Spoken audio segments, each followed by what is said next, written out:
Listen to me!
Is everyone here? Okay then. Please board the elevator in front of you, which will transport you to the courtroom, where all your fates will be decided. I'll meet you all down there. I'll be waiting.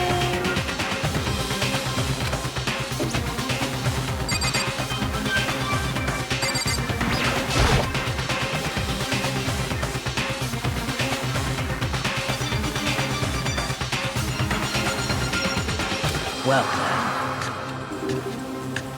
Yes, indeed. Hey.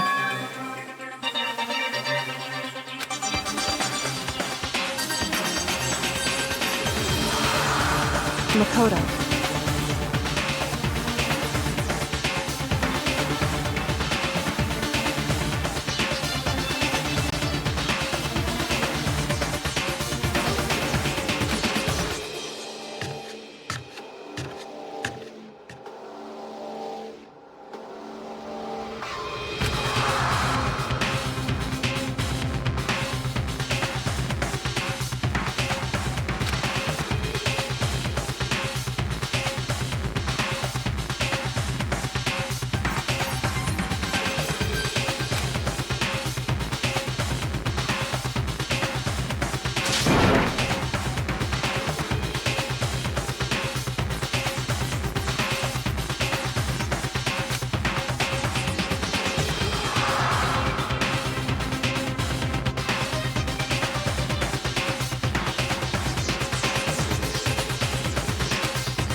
Yahoo!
Let's begin with a basic explanation of the class trial. So, your votes will determine the results. If you can figure out who done it, then only they will receive punishment. But if you pick the wrong one, then I'll punish everyone besides the blackened, and the one that deceived everyone else will graduate. And the killer really is one of us, right? Of course! Okay then. Everyone, close your eyes. And whoever did it, raise your hand. Don't be a goddamn idiot. Why the hell would they raise their hand? Before we move on and start the trial, can I ask a question real quick? What's going on with those pictures? I'd feel awful if they got left out just because they died. Friendship penetrates even death's barrier. Friendship penetrates? Okay, but what about that other empty seat? There were only 15 of us to begin with, so why are there 16 seats? Oh, no reason. It's just that our little courtroom here can technically fit up to 16 people. Okay, that about does it for the preamble. Get ready to get started. First up is the case summary.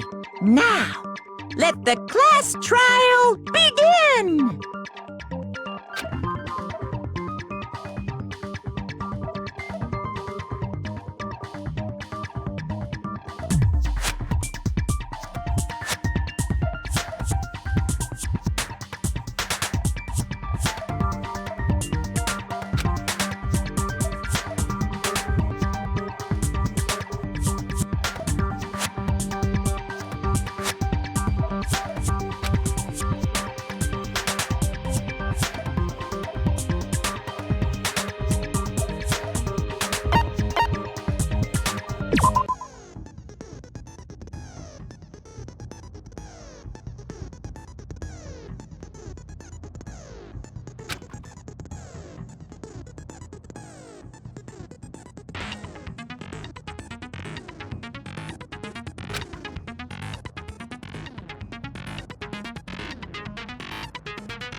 I assert that the one who was murdered was Miss Sayaka Maizono! Yeah, we know that part already. And the murder took place in Makoto's room. In the bathroom. So it seems most likely that the killer must have taken her by surprise while she was in the bathroom. She didn't even have a chance to resist.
I assert that the one who was murdered was Miss Sayaka Maizono! Yeah, we know that part already. And the murder took place in Makoto's room. In the bathroom. So it seems most likely that the killer must have taken her by surprise while she was in the bathroom. She didn't even have a chance to resist. No, that's wrong!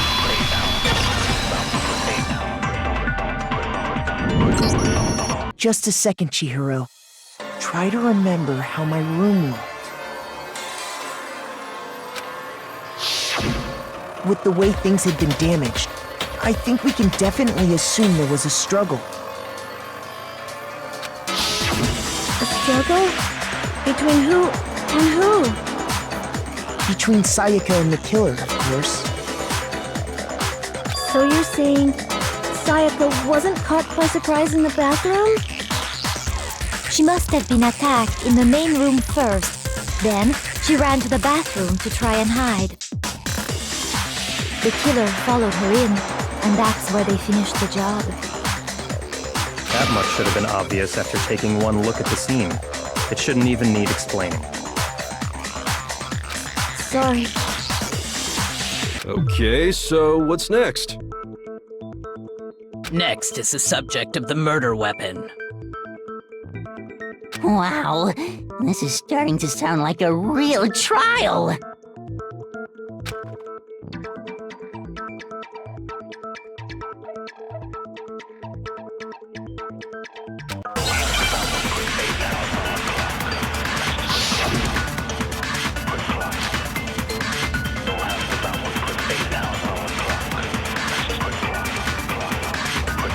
So what was used to kill her? There was some kind of sharp object thrust into her stomach. Without a doubt, that is the murder weapon! So the killer used some random knife they had on him. No, that's wrong!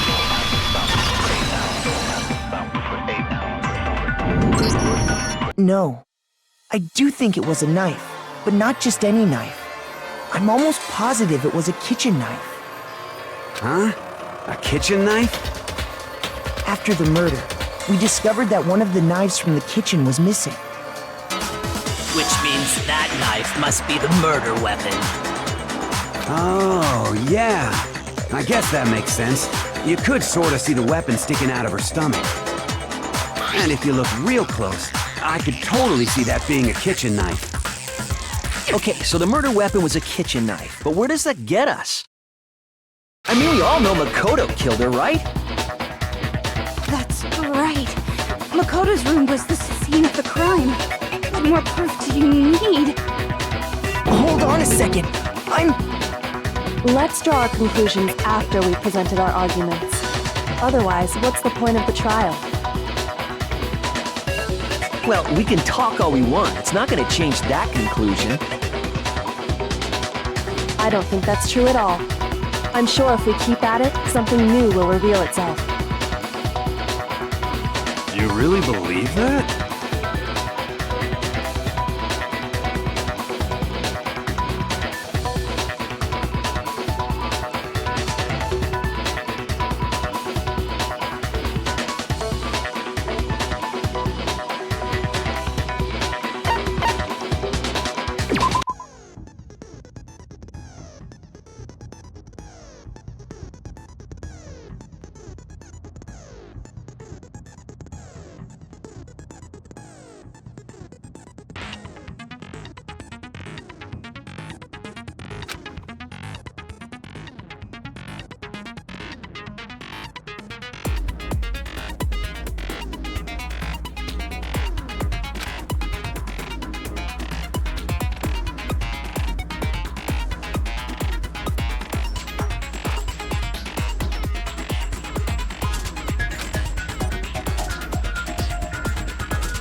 So I guess there's no question that the kitchen knife was the murder weapon.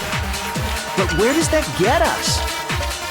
Makoto must have taken it from the kitchen, right? He did it in secret, when nobody was in the dining. No, that's wrong.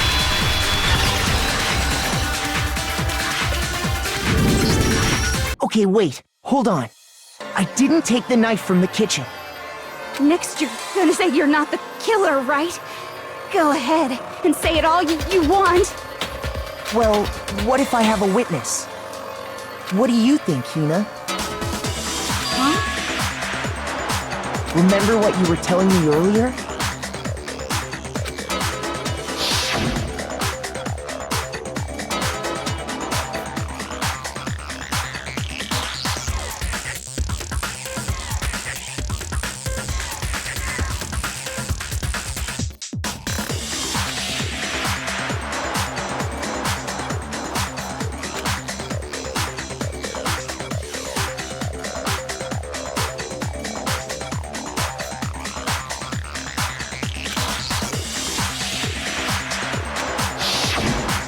Just to be perfectly clear, the knife disappeared while you were in the dining hall, correct?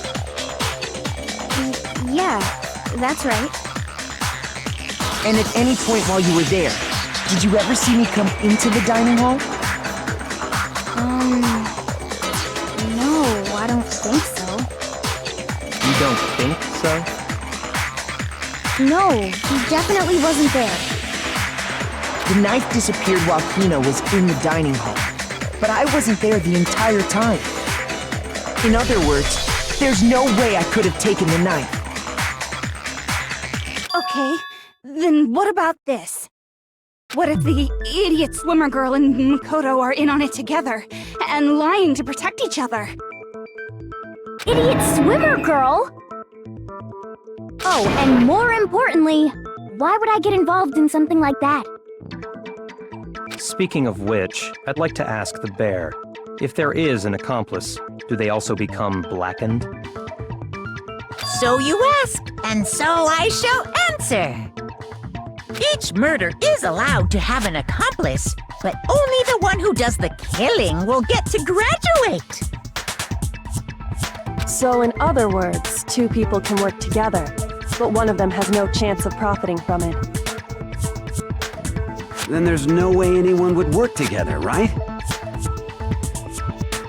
But what if they did work together, and they just didn't know about the rule? Good grief! Enough already! No, okay? There are no accomplices in this case! Oops! Did I say that out loud?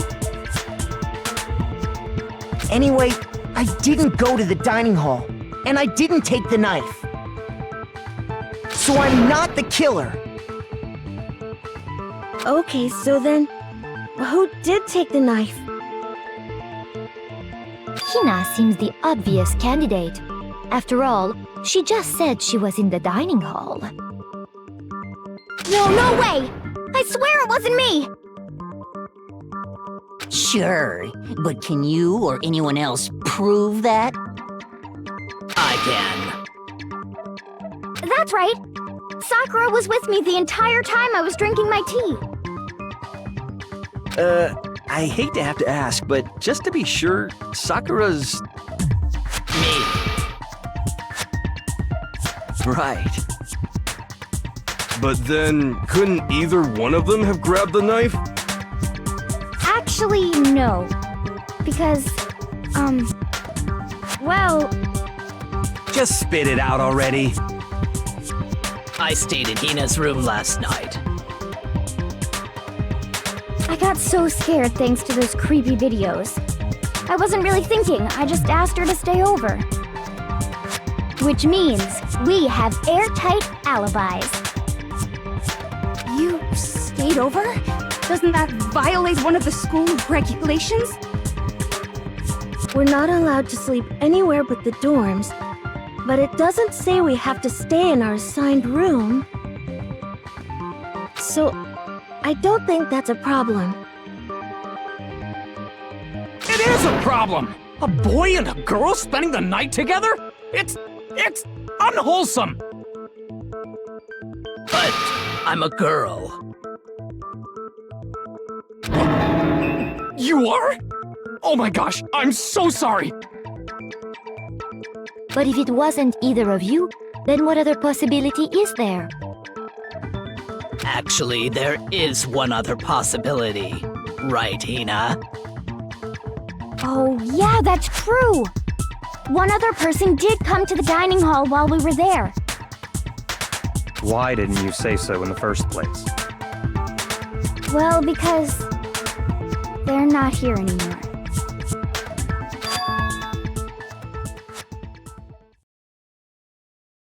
Sayaka. She's the one who came to the dining hall. And then later, she wound up dead.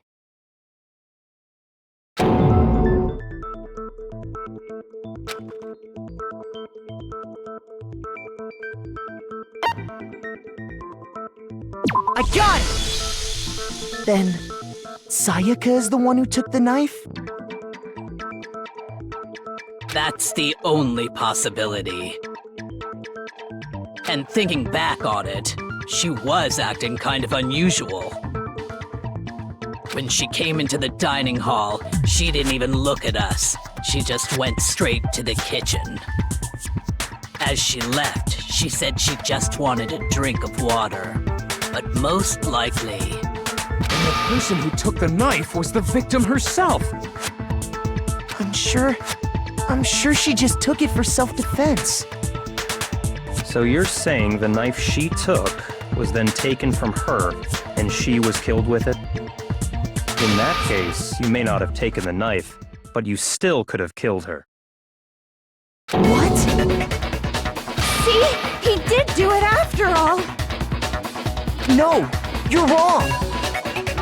So, that's how you would twist the argument and send us all off in the wrong direction? You possess a most terrifying talent.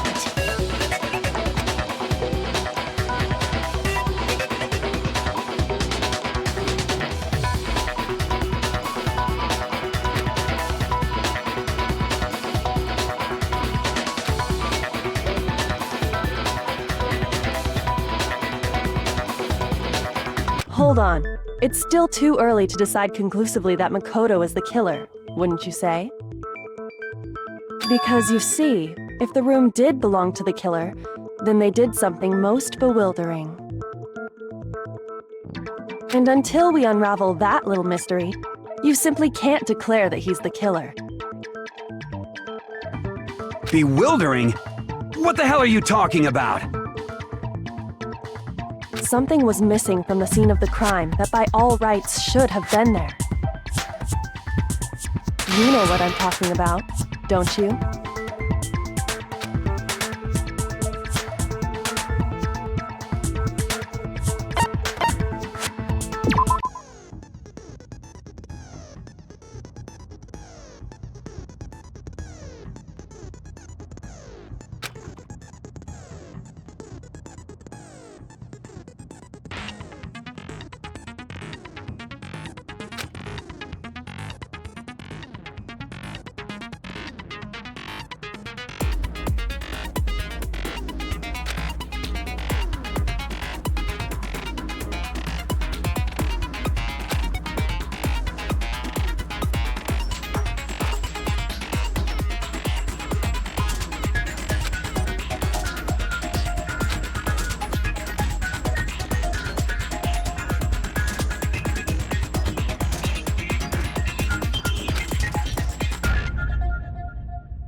Understand? That's right! There wasn't a single hair on the floor! So, the culprit removed some evidence? Yes, and if I were the culprit, why would I need to get rid of all the hair in my own room? It wouldn't be unusual at all to find my hair at the crime scene if the crime scene is in my room. The reason all the hair was gone was to remove any trace that Sayaka had ever been there. That makes sense, does it not? No. If that were the case, they would have had to do something about the body itself, not just her hair. Yes, very true, very true! Okay, then why wasn't there any hair on the ground? The killer got rid of it all, of course, to remove any trace that they had ever been there. Wait, then that means... Precisely. It's simply beyond reason to believe that the room's owner and the killer are one and the same. Then, Makoto isn't the culprit? Are you sure we can decide something so important based solely on the absence of some hair? No. There are other reasons that prove why Makoto couldn't have done it. I would like to hear these reasons. Do you remember anything remarkable about the bathroom at the scene? Sayaka was attacked in the main room first, then fled into the bathroom, right? Yeah, then they ran after her, got into the bathroom, and stabbed her. And how did the killer get into the bathroom? Did they have any trouble with it? What do you mean? It's fairly certain that the killer had some trouble getting into the bathroom. There was clear evidence left behind. Do you remember, Makoto?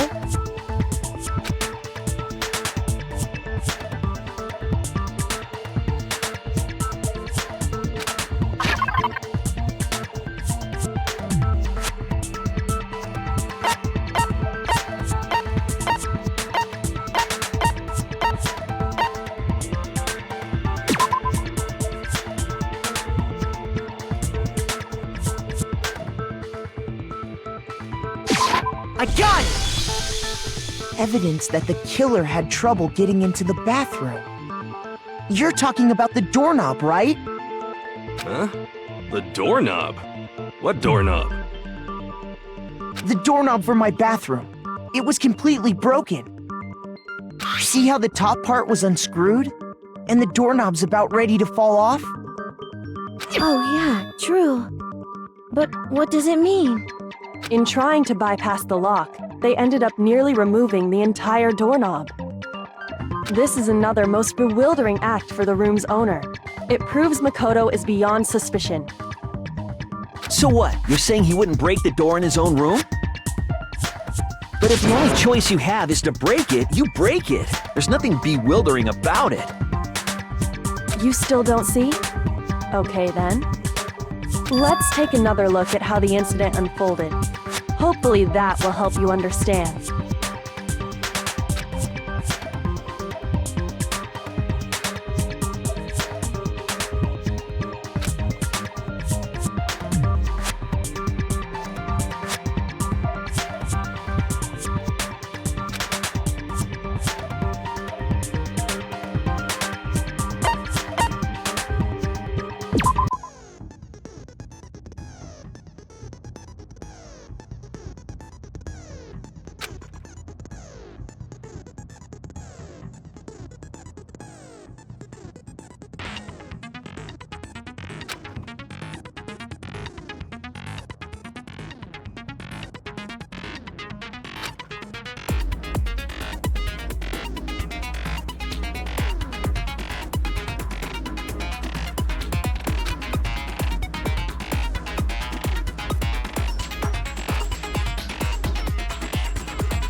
The incident took place in Makoto's room. Sayaka was first attacked in the main room. She then fled into the bathroom. Then the killer ran after her. And they got into the bathroom. At that point, the killer had to try and bust down the door, because Sayaka had locked it. No, that's wrong!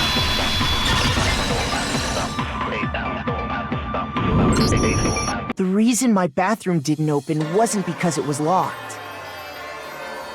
After all, the girls' rooms are the only ones with locking bathrooms, right? Yes, now that you mention it, that is true. Then why didn't your bathroom door open? Because it was stuck. Huh? What are you talking about? My bathroom door doesn't fit in the frame quite right. Monokuma over there can testify to that. Yup, true as true can be. But you know, you're supposed to be the ultimate lucky student, right? But to have such a cruddy door, that's not lucky at all. So the reason the door didn't open was just because it was stuck. But the killer didn't know that and assumed it was locked. So they tore apart the doorknob to get in. Okay, but then why would the killer even think the door was locked in the first place? Everyone should have known you can't lock any of the boys' bathrooms. The killer could easily make that mistake, thanks to one important detail about the scene of the crime.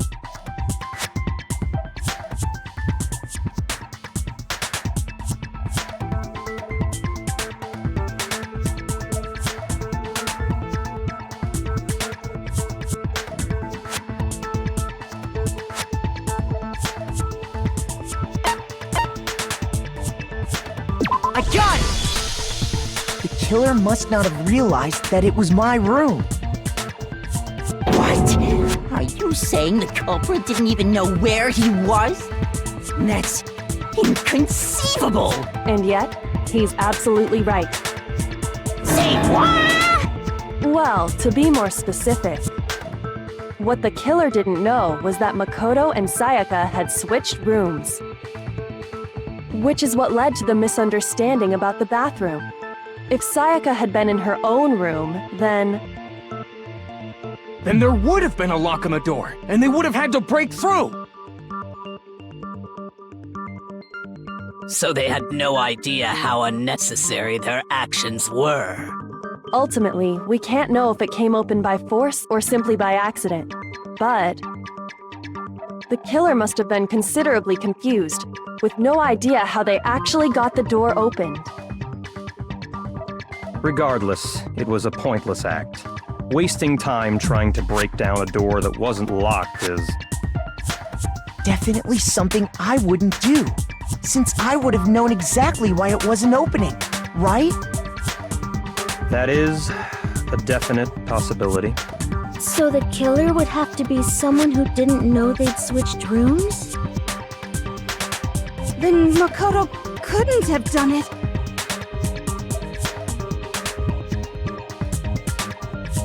Okay, then who did do it?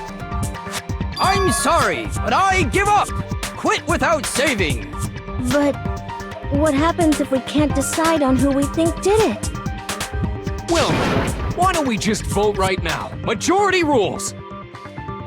Majority rules? Do you really think that's a good idea?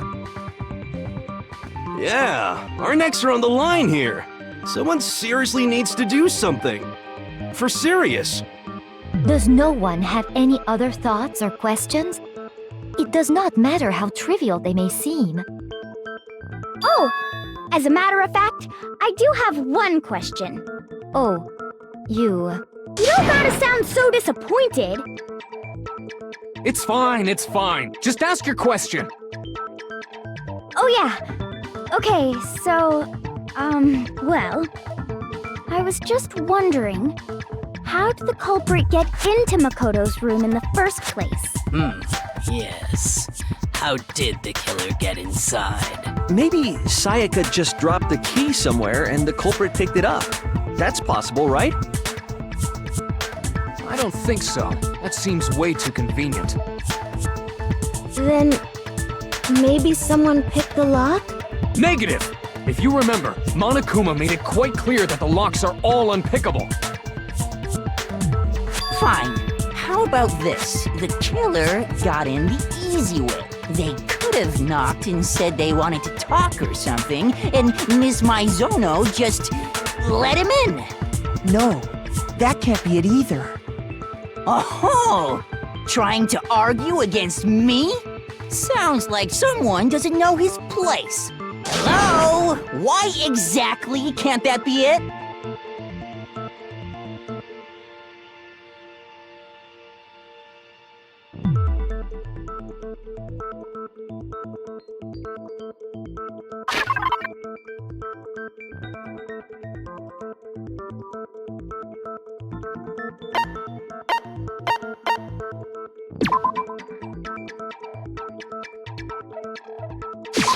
I got it! Because Sayaka was already scared, remember?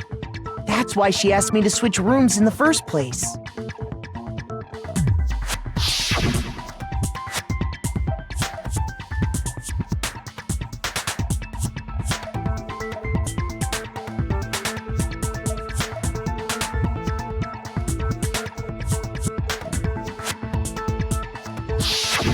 Knowing what she'd been through, I just can't believe she would have opened the door for anyone.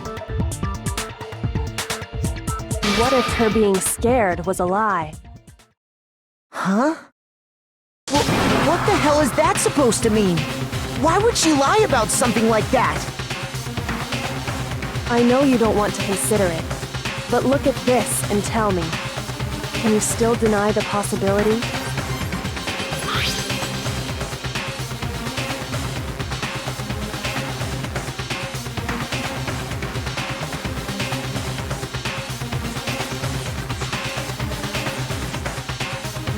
I found a notepad during my search, and I shaded in the top sheet with a pencil.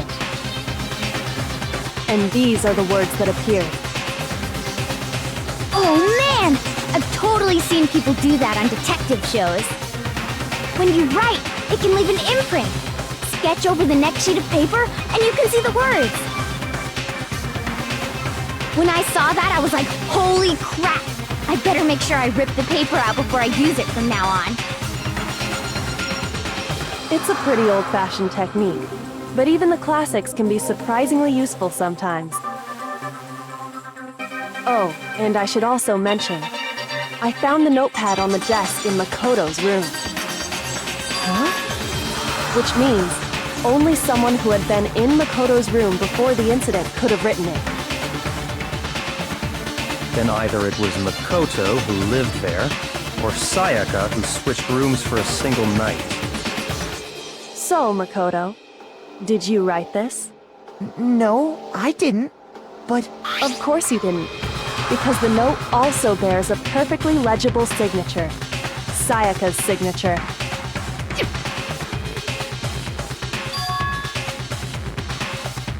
But why? Why would she write that? The note was likely her way of getting in touch with a certain someone. She must have slid it under their door to let them know she wanted to meet with them in secret. If you got an invitation like that, then the ultimate pop sensation, what young man could resist? Of course, I'm only into 2D, so it wouldn't have any effect on me. But can we be sure anyone even got this note? And honestly, even if they did, I do not think they are at all involved in what happened. Huh? What makes you say that? Would you like to hear what I have to say? Very well then, pay attention.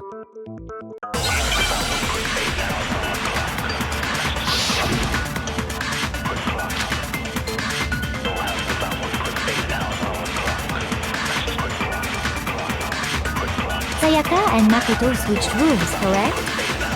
But in the note, the place they were asked to come to, it specifically says, my room.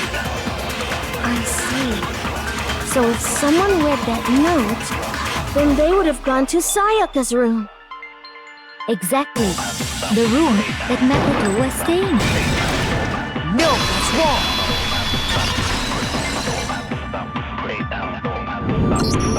The nameplates on Mai and Sayaka's rooms got switched. They got switched? That's right. The nameplates got switched, just like the rooms themselves. As a result, the nameplate on Sayaka's room actually had Makoto's name. And the nameplate on Makoto's room had Sayaka's. So what you're saying is, the room Sayaka was staying in was actually marked as her room. Then, if someone did do what the note said, they would end up at Makoto's room where Sayaka was. Plus, their rooms are right next to each other, so switching the nameplates would be no problem. And the one who switched the names was... Well, of course it wasn't you, right, Makoto? Right? Okay, then who did it?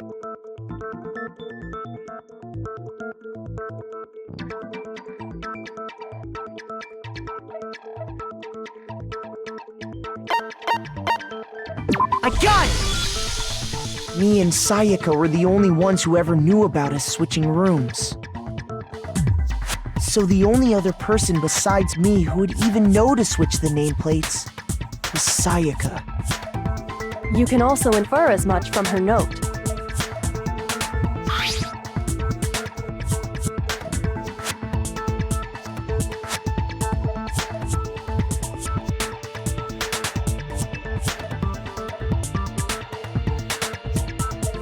She specifically tells the reader to check the nameplate.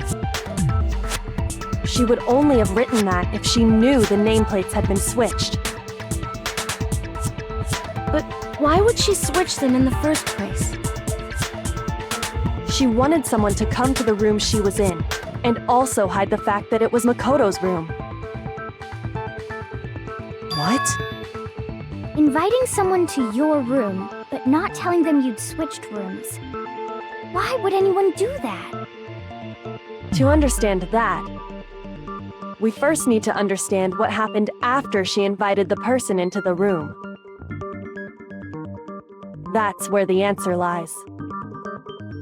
What happened then was probably whoever she invited over came in and attacked her.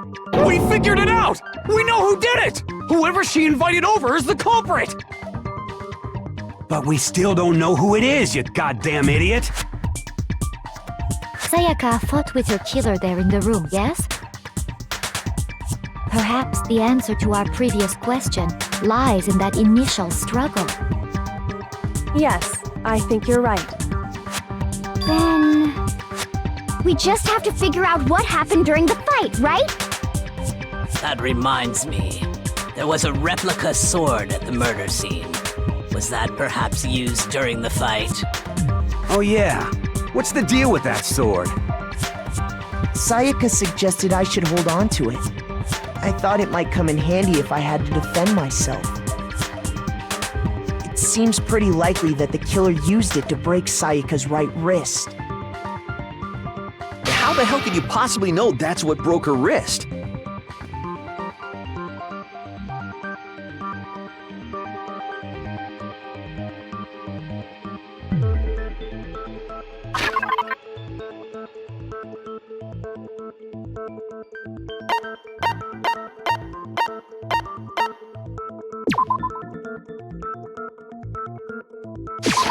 I got it! All you have to do is take a good look at her broken wrist, and it should become pretty clear. Right there where her wrist is all swollen, there's something glittery there. See? Is that gold? It sure is. Specifically, the gold coating from the replica sword. You barely have to touch that stuff, and it'll stick right to you. And there's some on her wrist because... I got it! Because she got hit with the sword! Right there on her wrist! I see. And so the truth draws ever closer. Alright, then it's about time to solve this mystery.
When the fighting broke out, the culprit grabbed the sword, and that's when the first blow was dealt.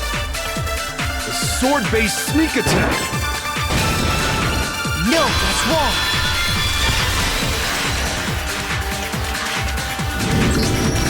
Actually, no. I don't think the fight started with the sword. Why not? Because the sword's sheath had been scratched. See? There's a gash in it. Like someone cut into it with something sharp. Something sharp? You mean like the kitchen knife? That was the only sharp thing found at the scene. Stop jumping ahead! Slow down and explain it so I get what the hell's going on. If the sword was used first, there wouldn't be any explanation for the scratch on the sheet. If you were going to attack with the sword, you'd take it out of the sheath first, right? That's true. With the sheath on, it'd be heavy and bulky and useless as shit. Okay, so how did the sheath get damaged? If they got attacked with the kitchen knife, maybe they grabbed the sword as a defensive impulse. In that situation, there wouldn't be any time to actually unsheath the sword. So you're saying the sword was initially used to defend against an attack from the knife? Which means whoever had the kitchen knife was the one who attacked first. I think I get it! So here's how it all played out. The culprit came in, found the kitchen knife hidden there somewhere. Then they took the knife and attacked Sayaka before she knew what was happening. So she grabbed the sword to defend herself, but then the culprit took that from her too. Then, after they broke her wrist with the sword, they took the knife and finished it. Sorry, but I don't think Sayaka used the sword to defend herself. What? How the hell can you not think that? Because she never held the sword at all. There's a certain part of her body that makes this clear.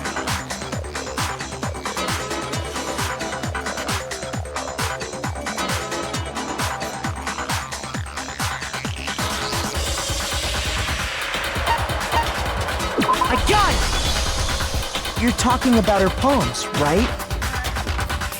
The palms of her hands were perfectly clean, so I don't think she ever picked up the sword. How can you know that just by looking at her palms? Like I said before, the gold coating on that sword comes right off. All you have to do is touch it. In fact, if you look, you'll notice that a lot of the gold has already come off the handle. It's safe to assume that's because whoever used the sword got some of it on their hands. There's really no way she could have picked it up and come away completely clean. Maybe she washed her hands after she escaped into the bathroom. Sorry, but I don't think so. Why do you say that? Is it because you think I'm ugly? No, that's not it at all.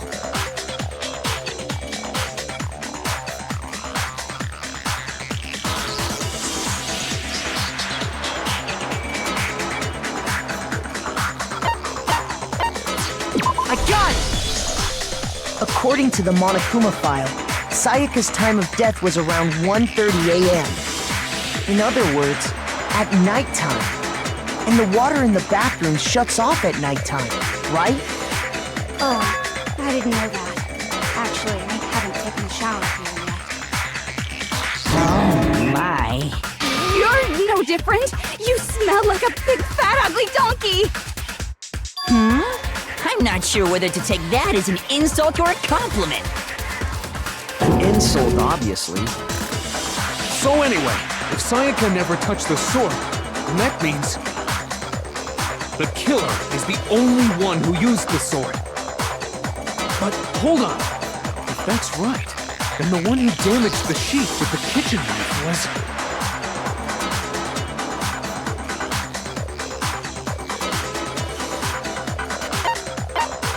I got it! Sayaka? She had the kitchen knife? But we already said that the attack started with...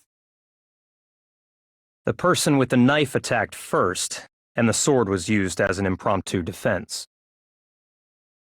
Then the one who attacked first was... Sayaka? Now do you understand? She wasn't a blameless victim in this. No, far from it. It's almost as if she'd been planning to commit a murder of her own. She took the knife from the kitchen, then invited the culprit to the room she was staying in. And if it's true that she had the kitchen knife and attacked without provocation... Indeed. These are all the actions actions of an assailant. Which brings up another point. Makoto, Sayaka was the one who suggested you two switch rooms, correct? Maybe the reason she wanted to switch rooms was so that she could pin the crime on you. That is a possibility, is it not? Sayaka wanted to... on me? That would also explain why she would switch the nameplates. She wanted to get whoever she had targeted to come to Makoto's room where she was staying. And by committing the murder there, instead of her room, that would implicate Makoto. But for that to work, the target had to be lured out while still keeping the room swap a secret. If the target knew she had switched rooms, they would have become suspicious right away. So all that's why she switched the names? But doesn't that plan seem a little risky? For one thing, even if her plan worked, Mr. Naegi would just tell everyone they'd switched rooms. I don't know. I'm not sure our soft-hearted Makoto is capable of that kind of cutthroat behavior. I'm sure Sayaka realized the same thing, which is why out of all of us, she asked him to switch rooms. Plus, she was the ultimate pop sensation. A totally forgettable kid. Or a national superstar. Who are you more likely to believe? Wait, then you're saying she had this all planned out? Holy shit! But in the end, her plan backfired.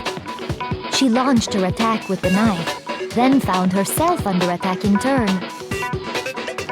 That must be when her wrist got broken, and she was forced to drop the knife. The tables were suddenly turned on her, and she died at the hands of the one she'd planned to murder. Just hold on! That can't be true! Because... Hey! You guys have totally derailed the argument. You're being super boring right now. Come on, hurry up and decide who did it. Wouldn't it be awful if I had to punish you all just because you ran out of time? Oh yeah, we gotta decide who we think did it. Makoto, right now you just need to concentrate on figuring out the answer to this mystery. If we can't uncover who murdered Sayaka, it's over for all of us.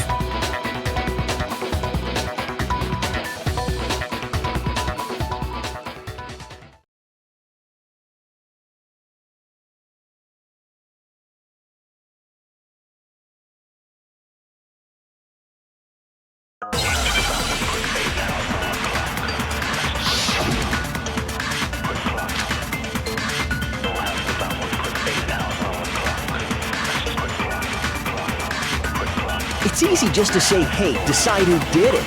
But there just aren't any more clues, right? No, that's wrong!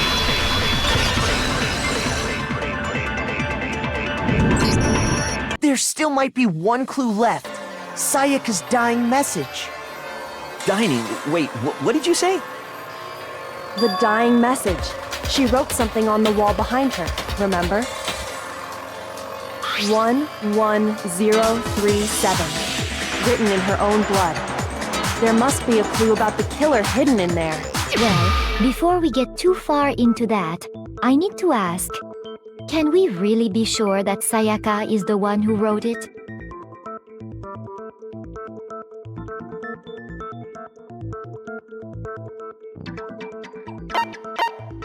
I got it! Her left index finger had blood on it. That could only be because she used that finger to write the message. I see. She broke her right wrist during the fight, so she'd have to use her left hand to write. Sure, I think we can all agree Sayaka wrote it. But still, what the heck do those numbers mean? 11037? Hey, Chihiro. You're a computer nerd or whatever, right? You should know all about numbers and shit. No, that's not... Yes, I'm a programmer, but I don't see any kind of meaning in these numbers. Of course. It's because they're not numbers. Oh, yeah, it looks like... What? What? No, it's just... look at the numbers, assuming they're not numbers. Don't these first two, 1, 1, look less like two numbers and more like one letter? Ah, you're right. The connecting line is barely there, so I assumed it was 1, 1, but looking at it now, you could also read it as an N. Whoa, you might have finally just said something worth a shit. Our little gray cells are really getting excited now. But even if that really is an N037, doesn't make any more sense than before.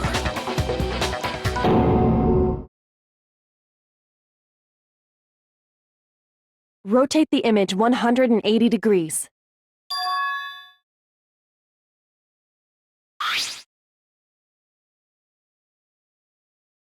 Oh my god. Now I see. She wrote down the killer's name. Huh? You just shot past the clue part and right onto who did it. So, whose name did she write?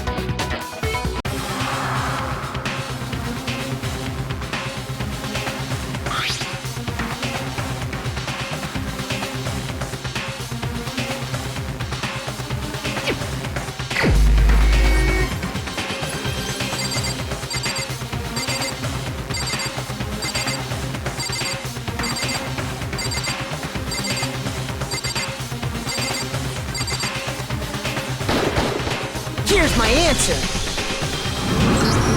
The key to solving this mystery was simply to rotate the writing 180 degrees. If you turn the message around, it becomes the letters L-E-O-N. L-E-O-N. Or more accurately, Leon. What the hell are you talking about? It's just a coincidence.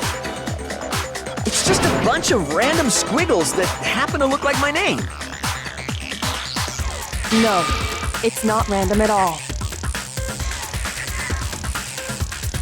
She wrote that message on the wall behind her as she was leaning up against it. In that position, she couldn't move to write normally, and had to write upside down, as it were.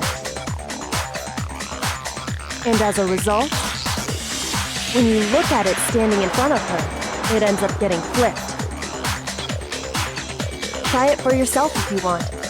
Write something sitting like her, and the letters will be inverted.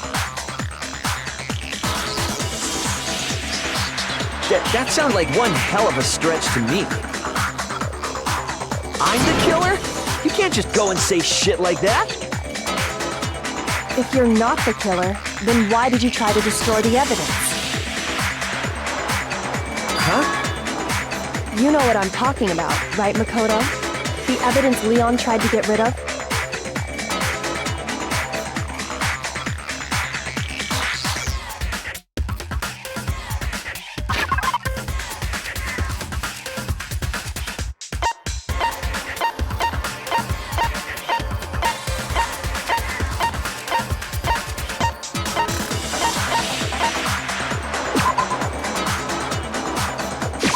I got it!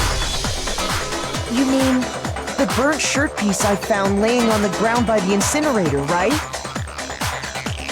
As the killers stabbed Sayaka, they must have gotten some of her blood on them. And to dispose of the shirt covered in the victim's blood, they threw it into the incinerator. But one piece burned off and got left behind. And the killer didn't notice. If they had, they most certainly would have panicked. Isn't that right, Leon?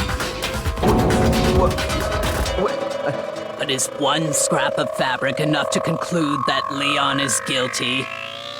Yeah, I mean, Leon's not the only one wearing a white button-up. That's right! There are plenty of other people here with shirts like mine.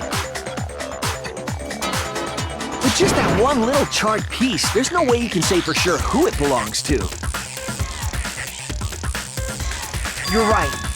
That alone isn't enough. But there are some other points that may reveal the truth. Are you finally starting to understand? The answers to all the riddles are right here. Yeah, I think so.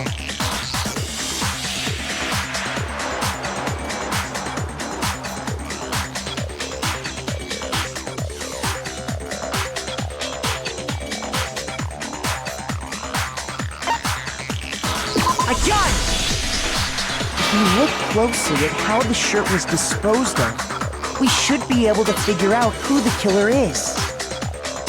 Oh yeah, that's a good point. I think I know what you're gonna say. You can't reach the incinerator without opening the gate in front of the trash room, right? And obviously, you wouldn't be able to hit the switch to turn it on either. You need the key to get in, and the one with the key was the person on cleaning duty.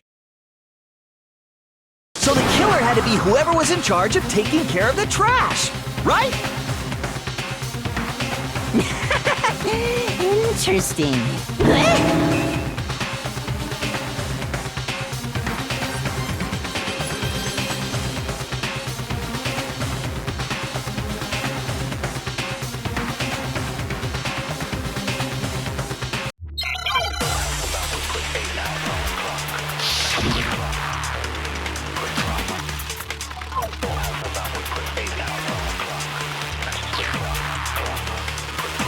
The key to the trash room.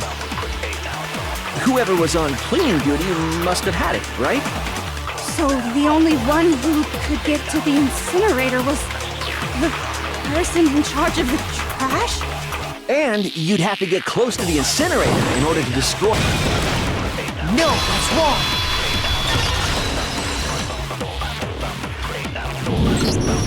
Hold on. I think I know how someone could dispose of the evidence without using the trash room key. But if you can't get past the gate, you couldn't possibly turn on the incinerator, could you? Yes, you could. If you used this. What is it, some kind of glass ball? It's busted to hell.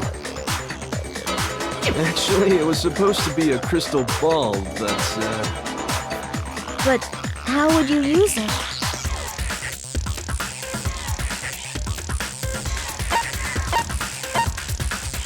I got it! The killer simply took aim at the incinerator switch and threw the ball through a gap in the gate.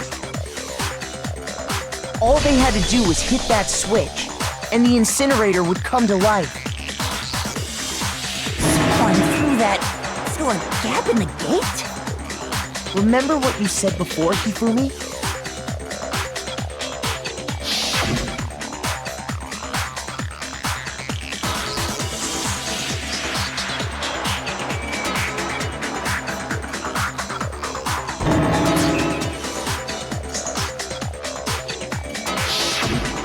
Hifumi had the key, so the only way the incinerator could have been turned on without his knowledge was because the killer was able to hit the switch without opening the gate. Once they got the incinerator going, all they had to do was ball up the shirt and toss it in. Hey, come on!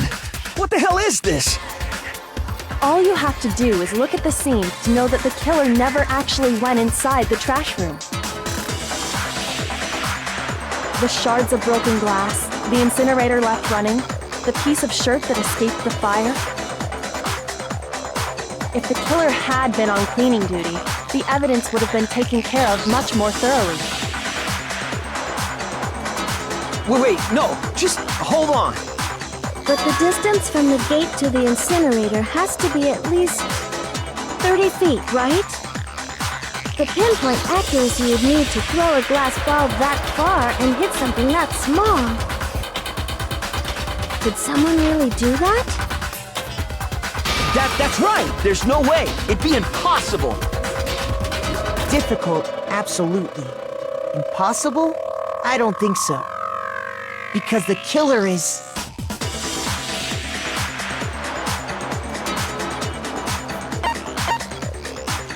I got it! Because the killer is the ultimate baseball star. Isn't that right, Leon? Do you have any idea how stupid you sound right now? A target 30 feet away would surely be little challenge for the ultimate baseball star. You can't be serious. I'm not the killer! These goddamn shepherd brains have got it all wrong, I'm telling you! You still won't admit it? Okay then. Makoto, go ahead and review the incident one more time to make his crime perfectly clear. And with that, we can end this. Listen to me! What the hell do you mean, end this? Say what you want, Leon. But all the questions have been answered, and the truth has been revealed. Now here's what happened.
Here's exactly what happened.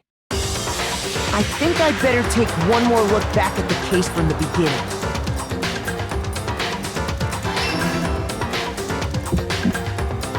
Last night, the killer went to the room Sayaka was in. In other words, my room. From what we can tell, Sayaka invited that person there intending to kill them. She attacked them with the knife she'd taken from the kitchen earlier.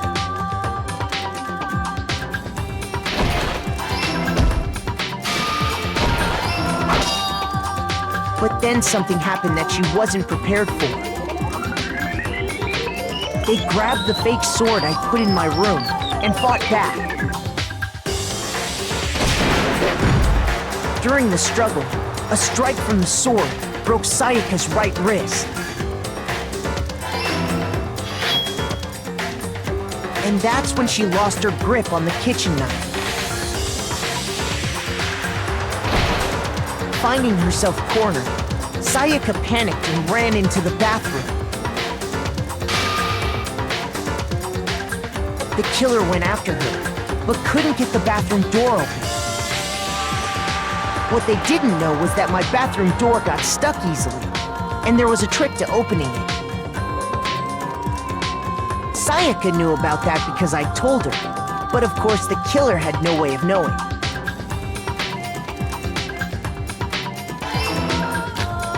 So instead, the killer forced the door open, took the kitchen knife,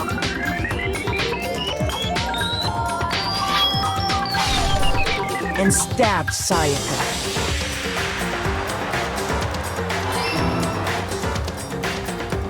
But with what strength she had remaining, Sayaka left a dying message. To keep the killer from noticing, she wrote it on the wall behind her.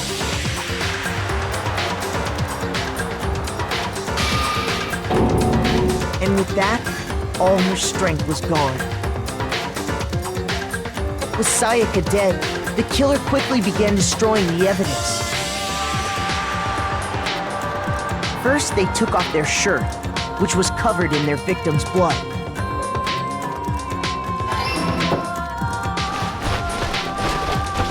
Then they took the lint roller in my room and cleaned up the entire area. They wanted to make sure they got rid of any trace they'd ever been there.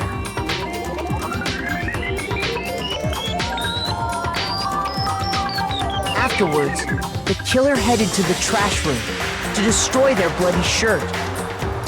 They tried to burn the shirt using the incinerator there. But the trash room was blocked off by an especially sturdy gate, preventing access to the incinerator. So they came up with a plan to use Hiro's crystal ball, which he'd left in the laundry room. The killer managed to throw the ball through the gap in the gate and hit the incinerator switch. For any normal person, that'd be an impossible throw, but the killer had the confidence to take a shot. And that's because the killer was the ultimate baseball star. The crystal ball, thrown with absolute precision, hit the switch on the incinerator, which then quickly roared to life.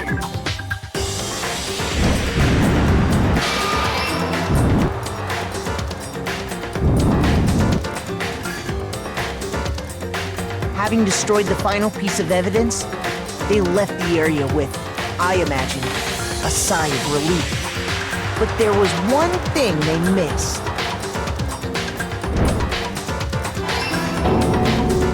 Part of the shirt they'd thrown into the fire burnt away and fell out of the incinerator. The killer didn't notice this, and so left behind a piece of indisputable evidence.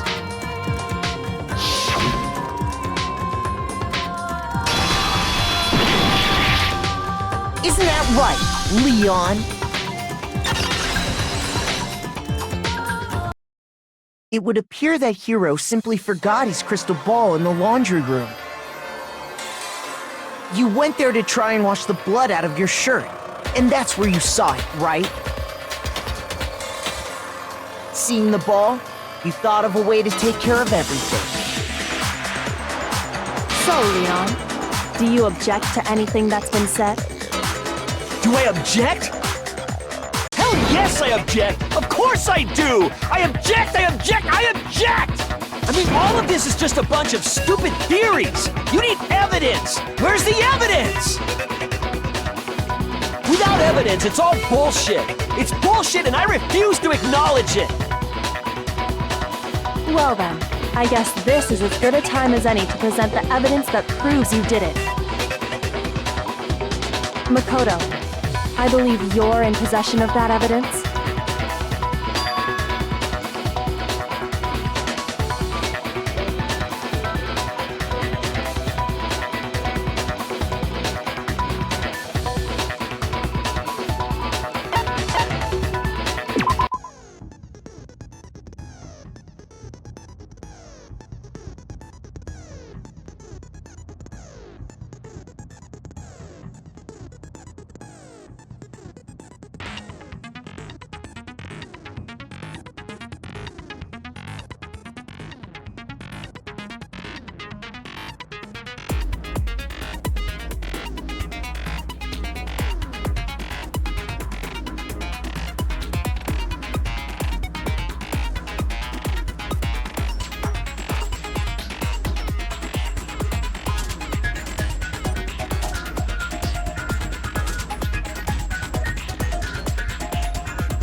When the killer removed the screws from the doorknob, they didn't use anything from your room to do it.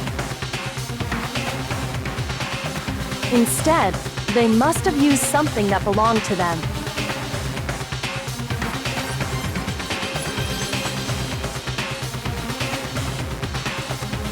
I refuse to acknowledge you! You're stupid! Stupid, stupid, stupid! Stupid, stupid, stupid, stupid, stupid, stupid, stupid!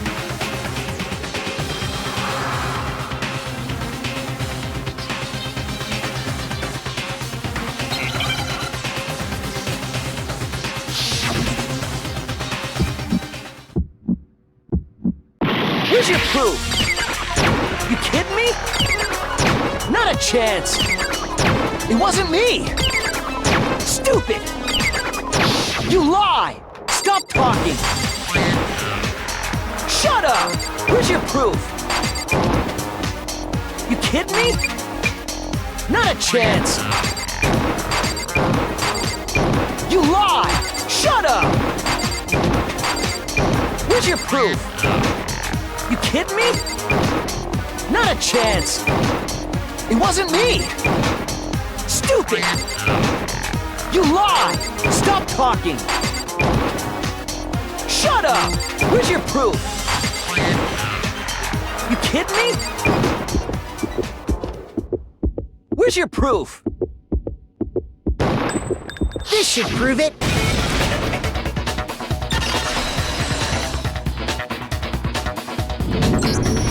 The screws on the bathroom doorknob were removed.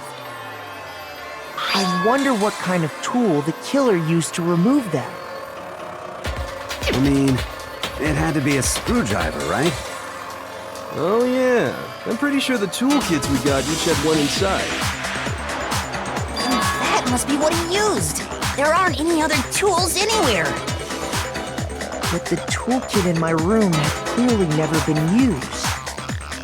That's because the culprit didn't know it was your room. They thought they were in Sayaka's room. Only the boys got toolkits, so the killer naturally assumed there wouldn't be one in there.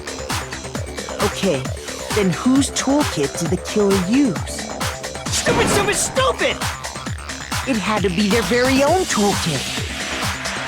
Stupid, stupid, stupid, stupid, stupid! Leon, would you mind showing us your toolkit?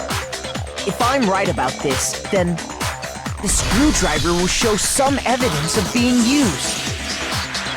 Stupid, stupid, stupid! Huh? And if you say you used it for something else, you'll have to explain exactly when, where, and why. And let me say this right now. I lost it isn't an excuse at this point. Stupid. Stupid.